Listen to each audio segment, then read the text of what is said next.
So let us now discuss sample problem number 7. For a sandy soil, the following are given.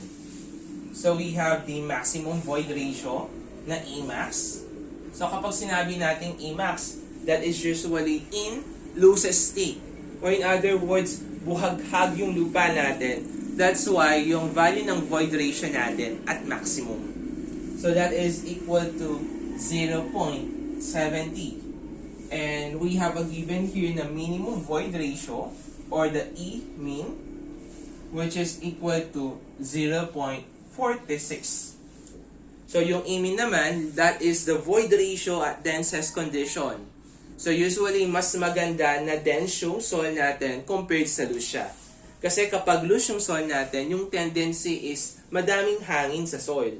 So yung tendency kapag nagpatayo ka ng structure doon, yung mangyayari is lalaki yung settlement.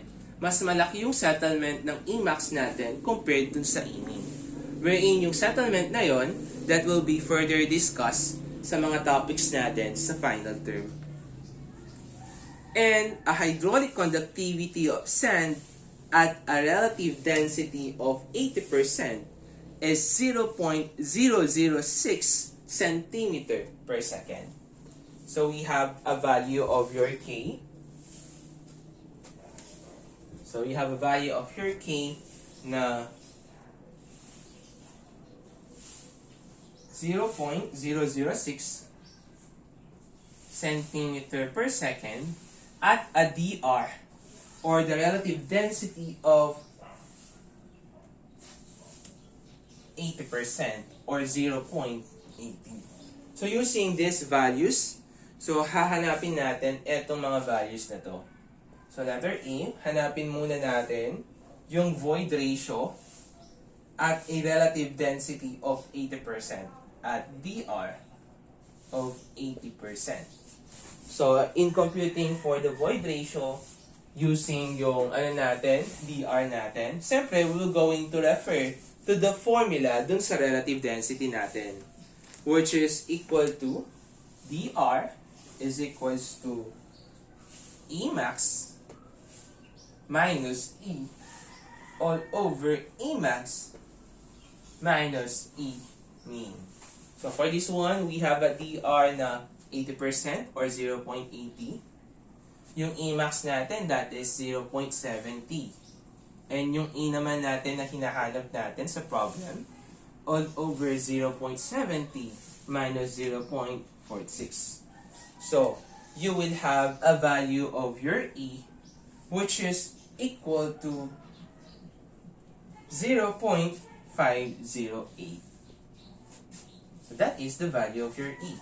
Next, hinahanap dito sa problem natin is the void ratio at a relative density of 50%. So what is the void ratio naman at 50%? So same principle lang tayo dito. We will going to use the same formula. So substituting 0.50 dun sa DR natin using yung Emax natin minus E all over 0.17 minus 0.46. So we have a value of your E which is equal to 0.58. So lastly, we are tasked to find the hydraulic conductivity of the sand. So from A and B, hinahanap is void ratio. Ngayon naman yung hydraulic conductivity. At a relative density of 50%. Okay. So, dito sa natin, sa letter A natin at DR is equals to 80%. Meron na tayong value ng K, which is equal to 0.006 cm per second. And using naman yung DR natin na 50%, eto naman yung pinapahanap dito sa letter C natin, finding for the value of your coefficient of permeability. So for this, you can use either yung Casagrande equation natin, which is yung ginamit natin on problem number 5, Or you can use yung Kozeny-Karman equation natin. So, Kozeny-Karman equation states that ito yung mga formula natin. So, ito yung mga ratio natin na formulate using Kozeny-Karman equation. So, you have E1 cube over 1 plus E sub 1 over E sub 2 cube all over 1 plus E sub 2. So, yung mga void ratio na gagamitin natin dito is in situ condition. Okay? So, meaning to say, lahat ng mga void ratio natin dito nakuha sa mga field test natin actual. Unlike dito sa Emax natin and Emin, so kinukuha natin yan through a series of laboratory. So dito gagamitin natin ulit for void ratio yung in situ condition. Okay? So neglect mo lang yung value ng Emax and Emin natin. So let us proceed. Siyempre, yung given natin na 0.80, so that is K sub 1. So, hinahanap natin ngayon yung K sub 2. So, substituting yung mga values natin, we have 0.006 all over yung hinahanap natin K sub 2. We have E sub 1. Siyempre, this is our E sub 1. And this is our E sub 2.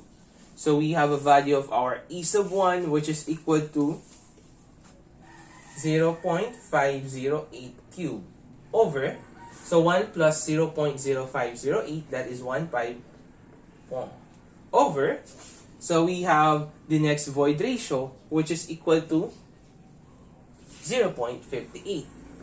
So, i-cube lang natin yan over 1.58.